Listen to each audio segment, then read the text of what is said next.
मंच पर विराजमान झारखंड की राज्यपाल श्रीमती द्रौपदी मुर्मू, झारखंड के जनप्रिय मुख्यमंत्री श्रीमान रघुवर दास, केंद्र में मंत्रिपरिषद के मेरे साथी, ग्रामीण विकास के लिए जी जान से जुटे हुए श्रीमान बीरेंद्र सिंह जी,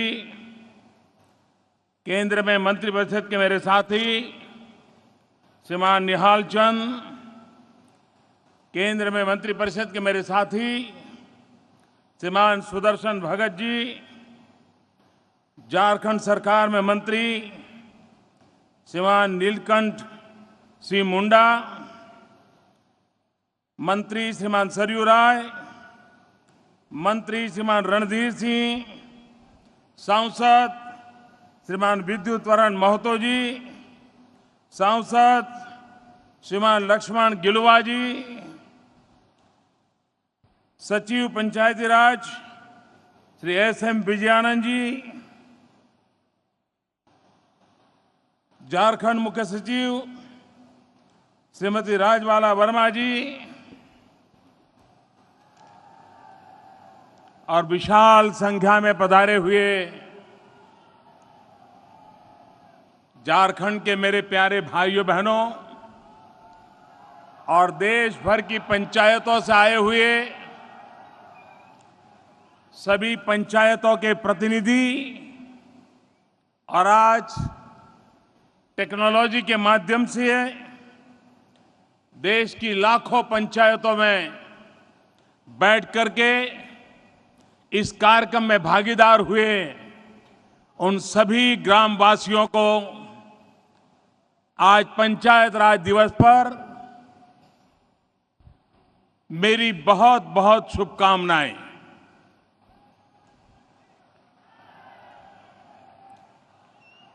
सामान्य रूप से पंचायत राज दिवस दिल्ली में विज्ञान भवन में हुआ करता था। कुछ प्रतिनिधि आते थे, मान सम्मान, यही परंपरा चलती थी। हमने आकर के एक प्रयास किया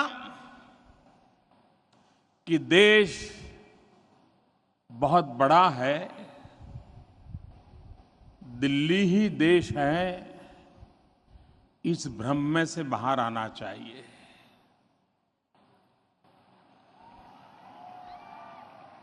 और इसलिए हमारी कोशिश रही है कि भारत सरकार को दिल्ली से बाहर निकाल करके हिंदुस्तान के अलग अलग इलाकों में ले जाया जाए। और इसलिए भारत से कई कार्यक्रम अब हम दिल्ली के बाहर जनता जनार्दन के बीच में ले जाने का एक निरंतर प्रयास करते हैं।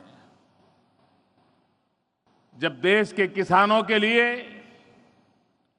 सॉइल हेल्थ कार्ड का प्रारंभ करना था तो हमने राजस्थान चुना था, जहां पर पानी की किल्लत रहती है, जहां किसान को बहुत सारा जूझना पड़ता है।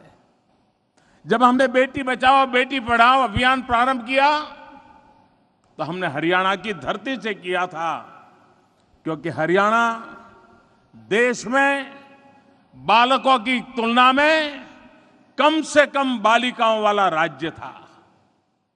एक बहुत बड़ी चिंता का विषय था और उस एक कार्यक्रम का परिणाम यह आया कि हरियाणा ने साल भर के भीतर भीतर जेंडर रेशियो में आमूलचूल परिवर्तन कर दिया। बालक और बालिका की संख्या बराबर करने की दिशा में वो तेज गति से सफलतापूर्वक आगे बढ़ रहे हैं। हमें जब सामान्य मानवी को सुरक्षा देने वाली जीवन बीमा योजनाओं का एक नया संस्करण सामान्य नागरिकों के लिए लाना था। जिन राज्यों में अधिकतम गरीबी है, उनमें से एक पश्चिम बंगाल में हमने उस कार्यक्रम का आरंभ किया था। और आज मुझे खुशी है कि ग्रामोदय से भारतोदय, पंचायत राज व्यवस्था गांवों में बसने वाले हिंदुस्तान की ओर भारत सरकार का और भारत का प्रतिबद्धता, कमिटमेंट, इस अवसर को झारखंड की भगवान बिरसा मुंडा की धरती को हमने पसंद किया है। और आज इस धरती से देश के गांव वासियों से बातचीत करने का मुझे सौभाग्य मिला है। महात्मा गांधी कहा करते थे कि भारत गांवों में बसा हुआ है, लेकिन हम देख रहे हैं कि आजादी के इतने सालों के बाद गांव और शहर के बीच खाई बढ़ती ही चली गई। जो सुविधाएं शहर में हैं, क्या गांव उसका हकदार नहीं है क्या? अगर बिजली शहर को मिलती है तो बिजली गांव के गरीब के घर तक जानी चाहिए कि नहीं जानी चाहिए? अगर शहर में बढ़िया सड़क है तो गांव के लोगों को भी आने जाने को काम आ जाए, ऐसी तो सड़क मिलनी चाहिए कि नहीं मिलनी चाहिए? और इन बातों को लेकर के आज बार का आपने बजट देखा होगा, पूरे देश भर में वाहवाही हो रही है कि आजादी के कई वर्षों के बाद पहली बार गांव का आदमी जी जान से कह सके कि ये मेरा बजट है, मेरे लिए बजट है, गांव के लिए बजट है, किसान के लिए बजट है। ऐसा विश्वास इस बजट से प्रस्तापित हुआ है। भाइयों बहनों, 14 अप्रैल से 24 अप्रैल ये पंचायत राज दिवस तक ग्रामोदय से भारत उदय देश के लाखों गांवों में 10 दिन का एक बड़ा अभियान चलाया गया। 14 अप्रैल को इस अभियान का प्रारंभ मैंने भारत के संविधान निर्माता श्रीमान बाबा साहब आंबेडकर की जन्मस्थली मध्य प्रदेश के मऊ से किया था। लाखों की तादाद में मध्य प्रदेश के नागरिक उस समय सम्मिलित हुए थे और 14 अप्रैल से आरंभ हुआ यह अभियान पूरे देश में अलग अलग विषयों पर फोकस करता हुआ, योजनाओं का आरंभ करता हुआ, नए संकल्प करता हुआ, जागृति की नई ऊंचाइयों को पार करता हुआ पूरे देश में चलता रहा। और यह कार्यक्रम इतना व्यापक हुआ और मैं चौधरी वीरेंद्र सिंह और उनके विभाग के सभी लोगों को, मैं राज्य सरकारों को हृदय से अभिनंदन करना चाहता हूं कि ऐसी चमचमाती धूप में भी, ऐसी गर्मी में भी सरकार के बड़े बड़े अधिकारी गांवों में गए, राजनेता गांवों में गए, गांवों में कार्यक्रमों की भरमार बनी रही और गांव को आगे बढ़ाने का एक माहौल गांव के भीतर पैदा हुआ। और अपने बलबूते पर, अपने पास जो उपलब्ध रिसोर्सेज है, उन रिसोर्सेज के आधार पर गांव को आगे बढ़ाने का संकल्प आज हिंदुस्तान भर में नजर आ रहा है। हम देख रहे हैं कि कुछ गांव कल्पना बाहर शहरों से भी उत्तम कभी कभी व्यवस्थाएं बनाने में सफल हुए हैं। अगर गांव के पंचायत व्यवस्था में बैठे हुए प्रतिनिधि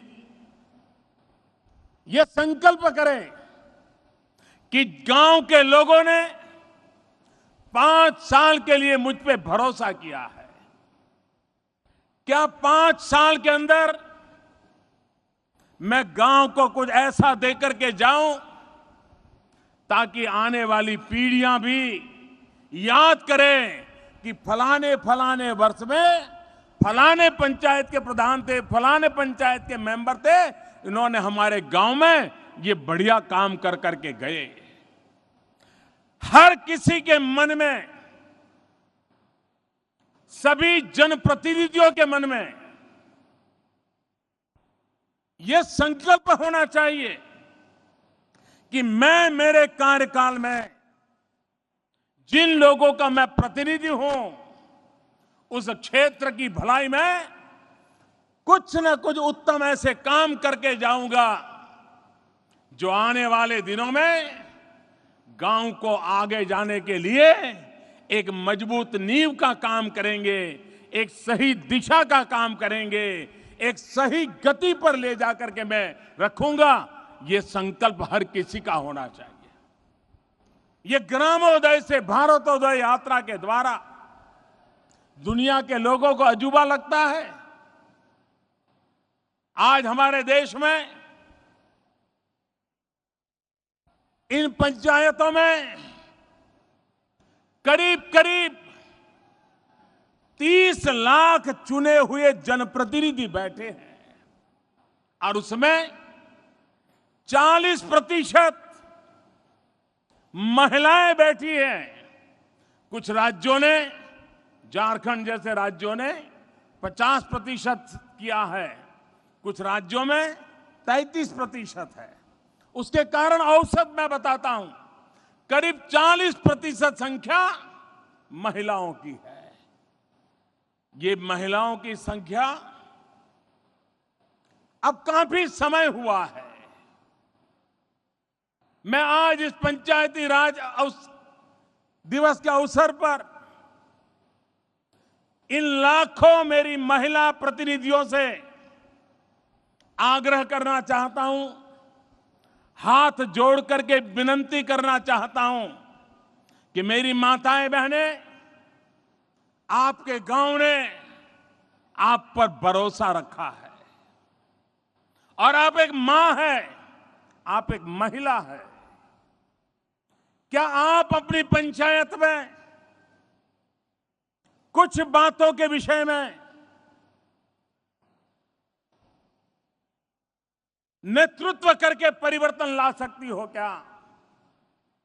अगर 40% महिलाएं पंचायत में बैठी हो, कानून ने अपना काम कर दिया, मतदाताओं ने मत देकर के अपना काम कर दिया, लेकिन चुने हुए प्रतिनिधि और विशेष करके महिलाएं ये संकल्प कर सकती हैं कि जिस गांव में 40% बहनें हम पंचायत में जाकर के फैसले करते हैं, निर्णय में भागीदार बनते हैं, क्या हम ये तय कर सकते हैं कि हम जिस गांव में बैठी हैं, अब हमारे गांव में हमारी एक भी माता या बहन को, बेटी को खुले में शौचालय के लिए नहीं जाना पड़ेगा।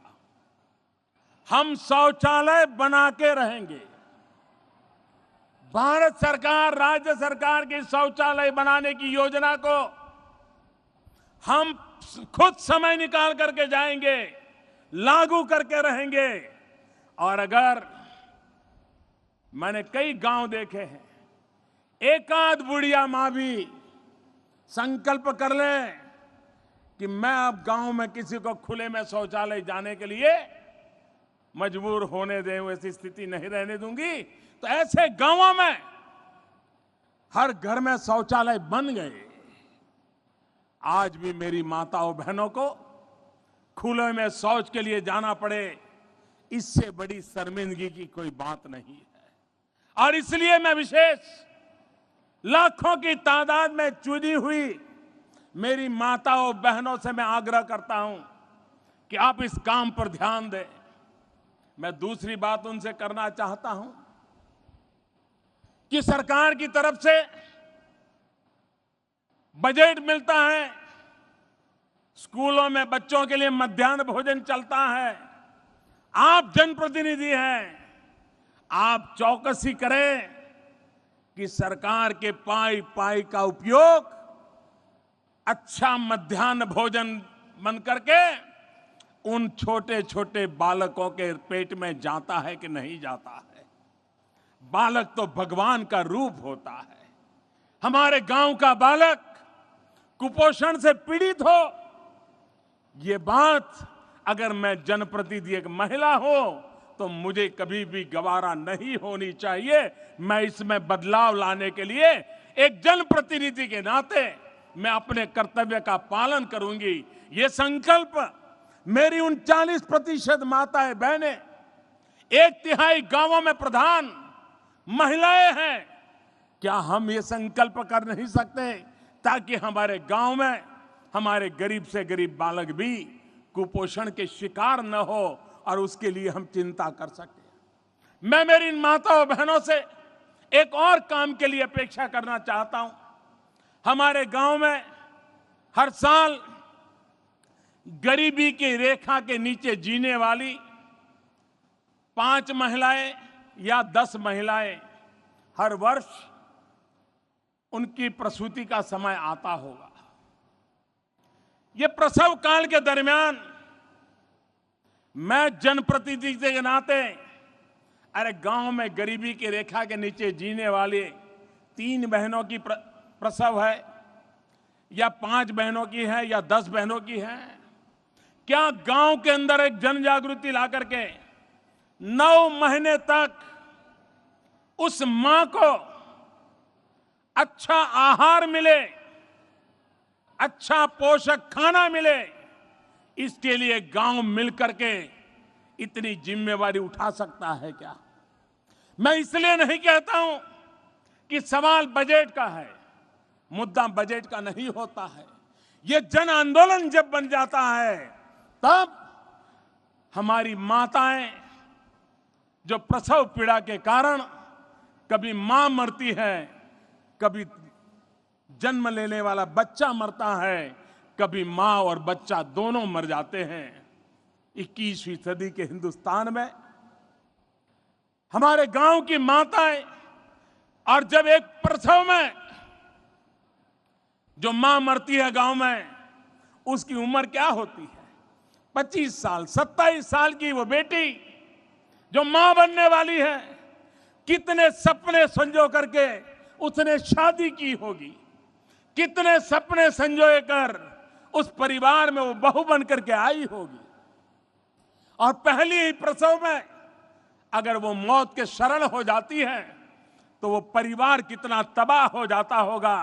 उन परिवारों की हालत क्या होती होगी। जो नौजवान इस उम्र में अपनी पत्नी खो देता है, उसकी मनस्थिति क्या होती होगी। इतनी बड़ी दर्दनाक पीड़ा, इस पीड़ा से मेरी 40% माताएं बहनें अगर गांव में जनप्रतिनिधि हो और उस गांव में प्रसव के कारण मां मरे, बच्ची मरे, बेटा मरे, बेटी मरे, इस बात को हमें मिटाना है। हम जागरूकता लाएं कि हम आप ऐसे गरीब मां बहनों की प्रसूति है तो उनको आशा वर्कर से मिला लें, उनकी देखभाल करें और नजदीक के दवाखाने में ही उसकी प्रसूति हो, उसके लिए हम उसको प्रेरित करें। अगर अस्पताल में उसकी प्रसूति होती है तो उसकी जान बचने की संभावना बढ़ जाती है। मेरी माताएं बहनें, आप जनप्रतिनिधि हैं, आप पंचायत में जाकर के बैठती हैं, लेकिन अगर एक और इसके लिए आप कितनी पढ़ी है कितनी नहीं पढ़ी है इसका महत्व नहीं है। जिस लगन के साथ आप अपने परिवार को संभालती है, वही ताकत उस गांव की गरीब महिलाओं के परिवार को संभालने के लिए ताकतवर होती है। उतना अनुभव काफी होता है और उसको लेकर के आप चल सकती है। मैं जनप्रतिनिधियों से भी आग्रह करना चाहता हूं, आज वो स्थिति नहीं है। पहले का जमाना था कि गांव के जो एकाध सुखी परिवार होता था वो पंचायत का प्रधान हुआ करता था। कोई भी सरकारी अफसर आए, गांव में कोई मेहमान आए, तो उसी के घर में मीटिंग होती थी, चाय पान होता था, कभी भोजन होता था। महीने भर में 15-20 मेहमान स्वाभाविक होते थे, और उसकी आर्थिक स्थिति अगर ठीक रही तो लोगों का स्वागत वगैरह करता था। और गांव वाले भी सोचते थे कि भाई इनके जिम्मे डाल दो। लेकिन वो दिन थे जब गांवों के पास अपना कोई बजट नहीं हुआ करता था। गांव को अपने तरीके से ही गुजारा करना पड़ता था। बहुत कम व्यवस्थाएं साधन की तरफ से होती थी। आज वक्त बदल चुका है। आज तो लाखों रुपए हर साल गांव के पास आते हैं।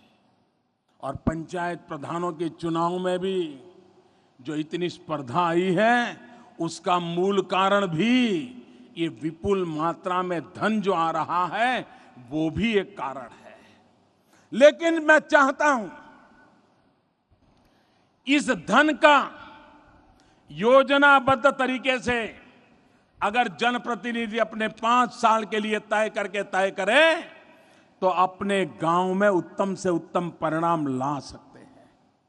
पिछले 60 साल में जो चीजें आपके गांव में नहीं हो पाई होगी, वो चीजें आप 5 साल के भीतर भीतर इतने ही धन से कर सकते हैं। और इसके लिए हमारी पंचायत व्यवस्था को हमें मजबूत बनाना चाहिए। नियमित रूप से पंचायत की बैठक हो, और मेरा ये विश्वास है देश का भाग्य बदलने के लिए जितना महत्व दिल्ली की बड़े से बड़ी संसद का है, उतना ही महत्व ये मेरे गांव की संसद का है। और इसलिए ग्राम सभा को भी बल देने की आवश्यकता है।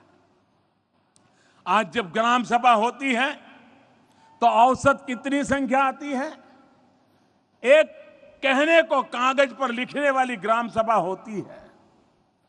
अरे ग्राम सभा की डेट पहले से तय हो, उस दिन ग्रामोत्सव का माहौल हो, सुबह प्रभात फेरी निकले, बच्चे भी गांव में जागृति लाए, छोटा मोटा उत्सव का माहौल हो, और फिर शाम में ग्राम सभा हो।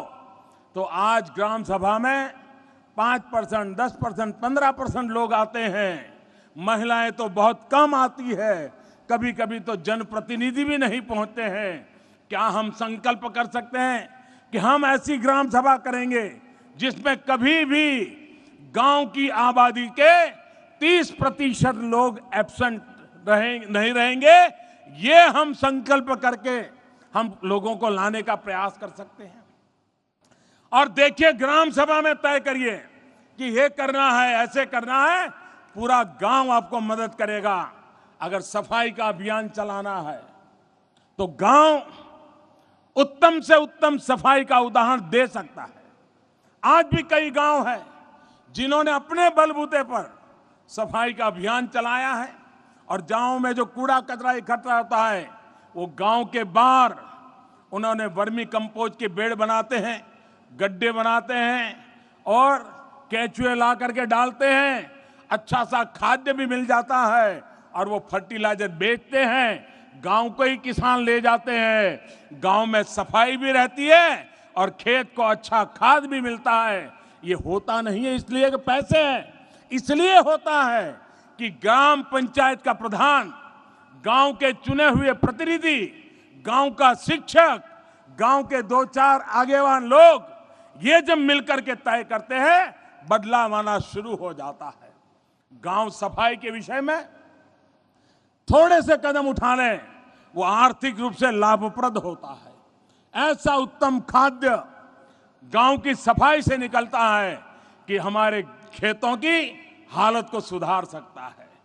मैं गांव पंचायत के मेरे प्रधानों से आग्रह करना चाहता हूं, क्या हम इतने बड़ी मात्रा में प्रतिनिधि बैठे हैं, हम चाहते होंगे कि गांव में रोड बने, गांव में पंचायत का घर बने, ये सब तो चाहते होंगे।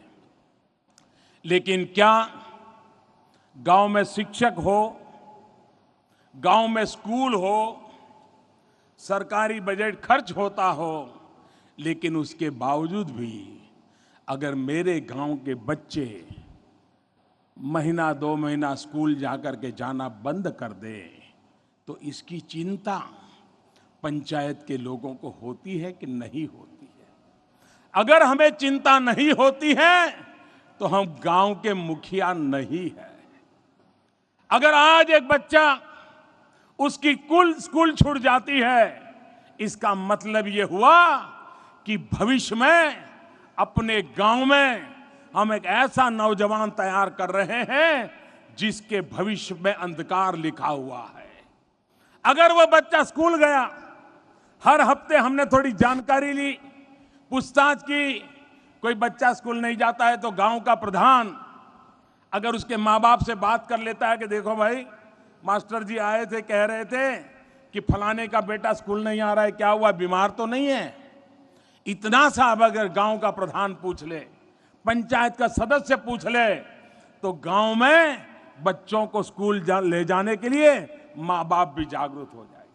वो शिक्षक भी अगर उदासीन होगा, उसकी अगर रुचि नहीं होगी, लेकिन अगर गांव के पंचायत के लोग जागरूक है, गांव जागरूक है, तो वो शिक्षक भी अपनी पूरी ताकत से पढ़ाई के अंदर ध्यान देगा और आपके गांव के बच्चों की जिंदगी बदल देगा।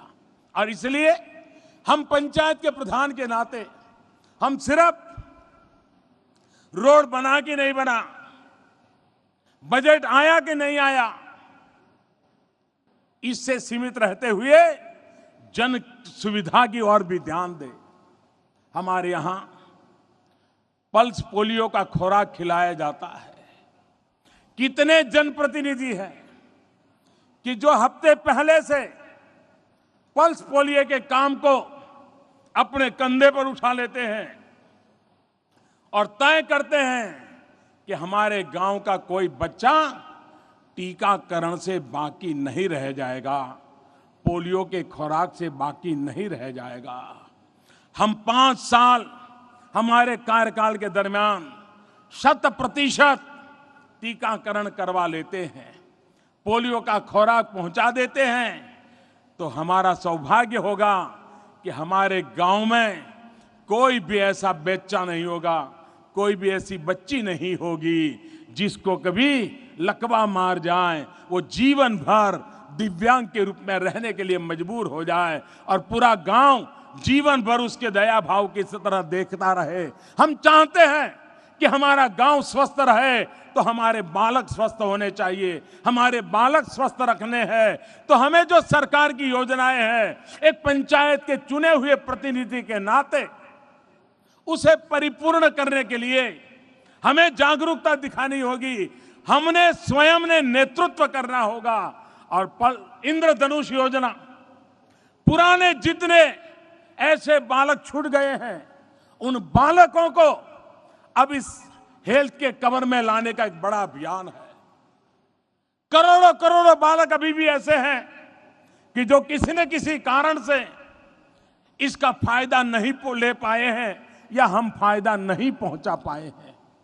मैं पंचायत में चुन करके बैठा हूं। मेरे गांव में मेरा संकल्प होना चाहिए कि अब कोई भी बालक को अपंग होने की, दिव्यांग होने की, उसका शरीर का कोई भाग लकवा मार जाए, ऐसी परिस्थिति मैं होने नहीं दूं।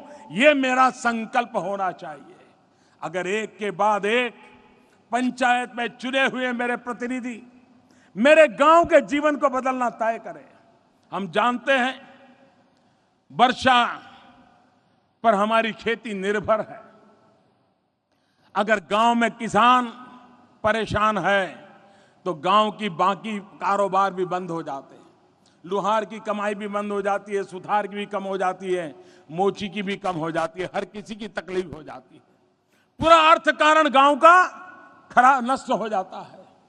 लेकिन कृषि भी, क्या हम वन पर ड्रॉप मोर क्रॉप, क्या ऐसे गांव नहीं हो सकते कि जो संकल्प करें कि हमारे गांव के जितने किसान हैं उनकी जितनी भी जमीन है, 1000 बीघा होगी, 2000 बीघा होगी, जितनी जमीन होगी, हम पूरा गांव तय करते हैं कि हमारे गांव का एक भी किसान अब ऐसा नहीं होगा कि जो ड्रिप इरिगेशन और स्प्रिंकलर का उपयोग न करता हो।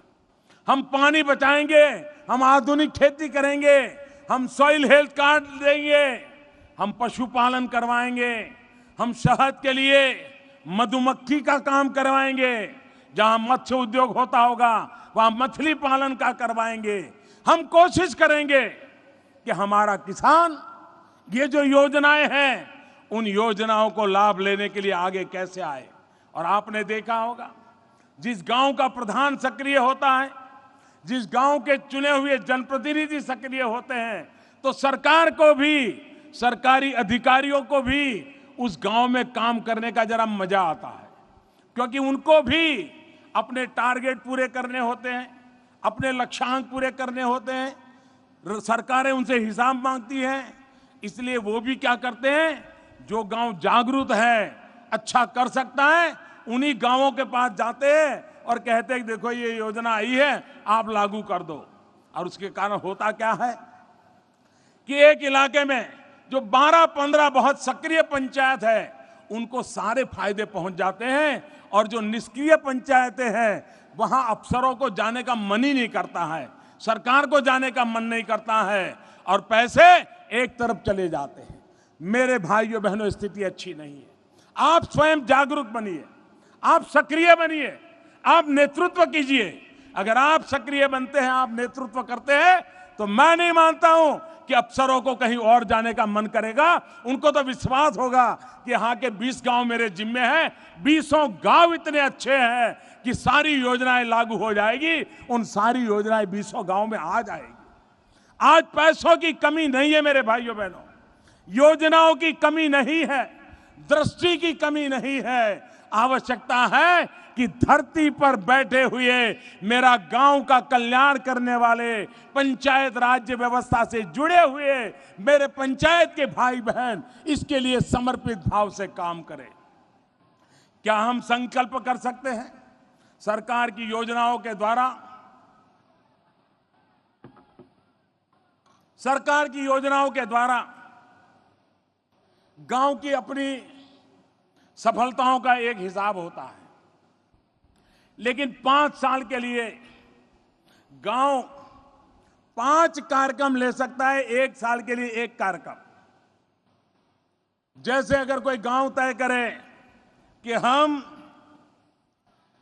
ऐसा गांव बनाएंगे जो हरित गांव होगा, इस वर्ष में हम गांव में इतने पेड़ लगाएंगे और उस पेड़ को लगा करके पूरे गांव को हरा भरा कर देंगे, ये संकल्प कर सकते हैं।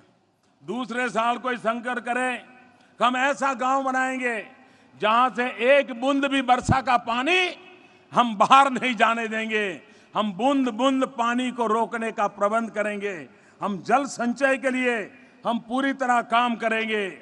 हम ये तय कर सकते हैं कि भाई मेरा गांव, हमारे गांव का एक भी किसान ऐसा नहीं रहेगा जिसका सॉइल हेल्थ कार्ड नहीं होगा, हमारे गांव में ऐसा एक भी किसान नहीं होगा जिसके खेत में स्प्रिंकलर या ड्रिप इरिगेशन ना हो। ऐसा मैं गांव किसान मित्र गांव बना सकता हूं क्या मैं ये सोच सकता हूं कि मेरा गांव जहां पर एक भी बालक ड्रॉप आउट नहीं करेगा, मैं ऐसा गांव बना सकता हूं कि जहां मेरा एक भी बालक किसी भी टीकाकरण की व्यवस्था से बाकी नहीं रह जाएगा, बाहर नहीं रह जाएगा। ये मैं संकल्प कर सकता हूं क्या?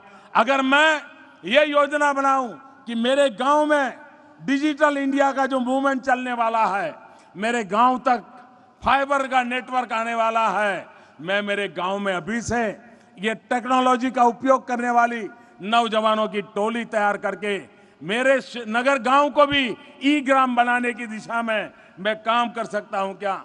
मैं कल पर संकल्प कर सकता हूं क्या कि मेरे गांव में अब एक भी बालक जन्म के कारण और जन्म के तुरंत बाद मृत्यु नहीं होगी, उसकी भी मैं चिंता करूंगा। मैं ये तय कर सकता हूं कि मेरा गांव ये बाल मित्र गांव होगा, मेरा गांव ये बालिका मित्र गांव होगा, मेरा गांव दहेज मुक्त गांव होगा। ऐसे ऐसे सामाजिक संकल्प अगर हम गांव के अंदर लेने का एक माहौल बनाए, हर वर्ष गांव का जन्मदिन मनाएं, हम तय करें कि हमारे गांव का फलाना जन्मदिन है, और उस समय गांव के जितने लोग शहरों में गए हैं वो खास उस गांव में आने चाहिए। पूरे दिन उत्सव चलना चाहिए।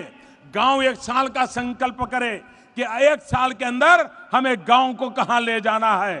पंचायत राज व्यवस्था एक स्ट्रक्चर है, पंचायत राज व्यवस्था एक संवैधानिक व्यवस्था है, लेकिन जब तक जनप्रतिनिधि और जन सामान्य जुड़ करके जन आकांक्षाओं की पूर्ति के लिए संकल्प लेकर के जी जान से जुड़ते नहीं है, परिणाम नहीं मिलता है। भाइयों बहनों, गांव के अर्थकारण को ताकतवर बनाना है। गांव का अर्थकारण ताकतवर बनेगा तभी देश का अर्थकारण ताकतवर बनेगा। जब तक गांव के गरीब की खरीद शक्ति नहीं बढ़ती, देश की इकोनॉमी में बल नहीं आता है। और इसलिए हमारी कोशिश है कि गांव की सामान्य मानवी की आय कैसे बढ़े, गांव के सामान्य मानवी की खरीद शक्ति कैसे बढ़े, और हमारे पाई पाई का उपयोग। मनरेगा की योजनाएं चलती हैं, लाखों रुपया करोड़ों रुपया आते हैं, अरबों खरबों रुपया जाते हैं, लेकिन अगर हम तय करें कि हम गांव में मनरेगा के पैसे तो आएंगे, लोगों को काम भी मिलेगा, लेकिन उसमें से हम एसेट निर्माण करेंगे, जल संचय की व्यवस्था करेंगे, तालाब है तो उसको गहरा करेंगे, पानी ज्यादा है उसकी व्यवस्था करेंगे, पेड़ पौधे लगाने हैं तो पैसे उसमें लगाएंगे। आप देखिए, पैसों का सही उपयोग भी हमारे गांव के जीवन को बदल सकता है। और इसलिए मेरे प्यारे पंचायत के भाइयों बहनों, आज जिनको इनाम मिला है, जिन्होंने कुछ अच्छा करने का प्रयास किया है, उन सबको, सम्मान प्राप्त करने वाले राज्यों को, उन गांवों को और उन अधिकारियों या प्रतिनिधियों को हृदय से बहुत बहुत अभिनंदन देता हूं कि उन्होंने आज देश के सामने एक उत्तम कार्य की मिसाल रख करके भारत सरकार से सम्मान प्राप्त किया है। लेकिन मैं आशा करूंगा कि जो उत्तम कार्य करके सम्मान प्राप्त करने वाले लोग हैं, वो वहीं पर न अटके और नई चीजें सोचे और नई चीजें करे और देश और दुनिया के सामने एक उत्तम उदाहरण प्रस्तुत करे। उसी प्रकार से गांव के बाकी कामों के साथ हमने गांव की आर्थिक बाबतों को भी देखना होगा। कुछ चौकसी की जरूरत है। मैं जब सरकार में आया तो मैंने पूछा, 18,000 गांव ऐसे निकले कि जहां बिजली का खंभा भी नहीं पहुंचा, बिजली का तार भी नहीं पहुंचा। अगले साल आजादी के 70 साल हो जाएंगे, 18,000 गांव में अगर बिजली का तार नहीं पहुंचा है तो वे 18वीं शताब्दी में अंधेरे में जी रहे हैं। हमने बीड़ा उठाया है कि उन 18,000 गांवों में बिजली पहुंचानी है। 1000 दिन में मैंने काम करने का तय किया है। मैं बराबर पीछे लगा हूं, भारत सरकार पीछे लगी है, राज्य सरकारों को दौड़ा रहे हैं, काम हो रहा है। लेकिन कभी कभार खबर आ जाती है कि जाहिर हो जाता है फलाने गांव में बिजली पहुंच गई, और कोई अखबार वाला पहुंच जाता है तो पता चलता है कि वहां तो अभी खंभा पहुंचा है। मैं गांव वालों से कहता हूं, आप जागरूक रहिए। आप देखिए कि अब कोई गलत जानकारी तो नहीं देता है ना। अगर आप जागरूक रहे तो मुझे इतनी चिंता नहीं करनी पड़ेगी। क्या मेरी चिंता का थोड़ा हिस्सा मेरे गांव के मेरे साथी नहीं उठा सकते क्या? मेरे गांव के प्रतिनिधि इस बात को नहीं उठा सकते? मैं देश के प्रतिनिधियों से कहता हूं, आइए कंधे से कंधा मिला करके जो एक एक सपने देखे हैं उन सपनों को हम पूरा करें। भाइयों बहनों, गांव में आज भी हमारी गरीब मां लकड़ी का चूल्हा जला करके खाना पकाती है। और आपको जानकर के हैरानी होगी, वैज्ञानिकों का कहना है कि एक मां जब घर में लकड़ी का चूल्हा जला करके खाना पकाती है तो उसके शरीर में 400 सिगरेट जितना धुआं जाता है। 400 सिगरेट। अगर मेरी मां के शरीर में 400 सिगरेट का धुआं चला जाए तो उस मां की तबीयत का हाल क्या होगा, उन बच्चों की तबीयत का क्या हाल होगा।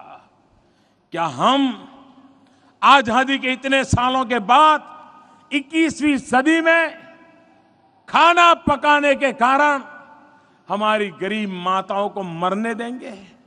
भाइयों बहनों, अब ये नहीं चल सकता। हमें उन्हें लकड़ी के चूल्हे से, धुएं से, 400 सिगरेट के जुल्म से मुक्ति दिलानी पड़ेगी। और इसलिए हमने बीड़ा उठाया है। आने वाले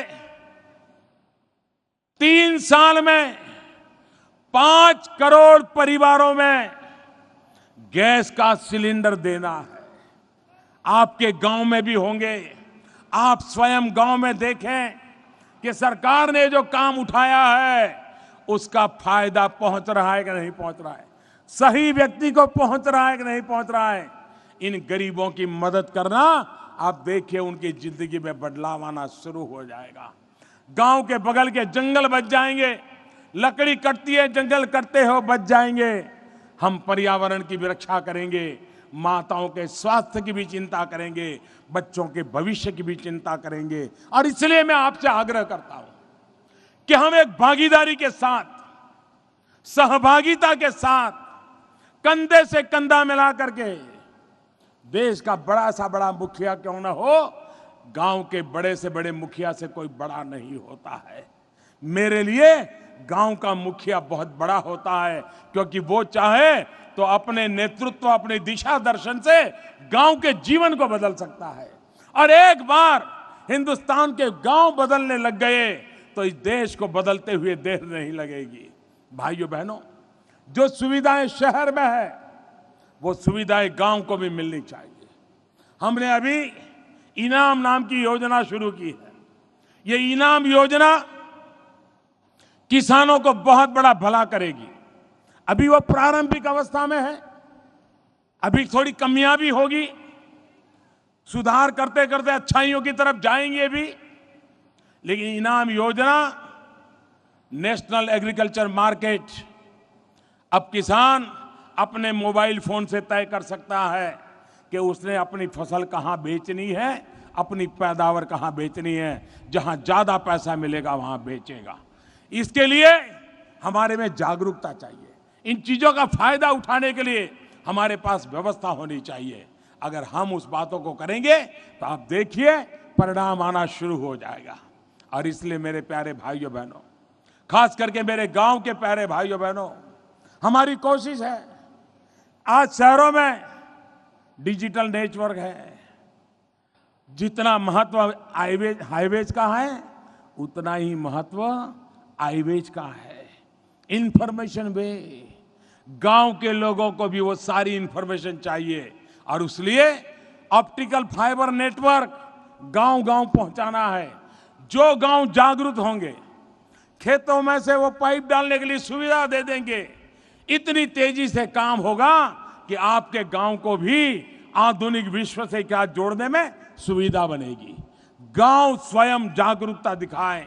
योजनाओं की कमी नहीं है, पैसों की कमी नहीं है, समय सीमा में काम करने के इरादे में कमी नहीं है। आवश्यकता है चारों तरफ सहयोग की, आवश्यकता है सक्रियता की, आवश्यकता है सही दिशा में मिलकर के चलने की।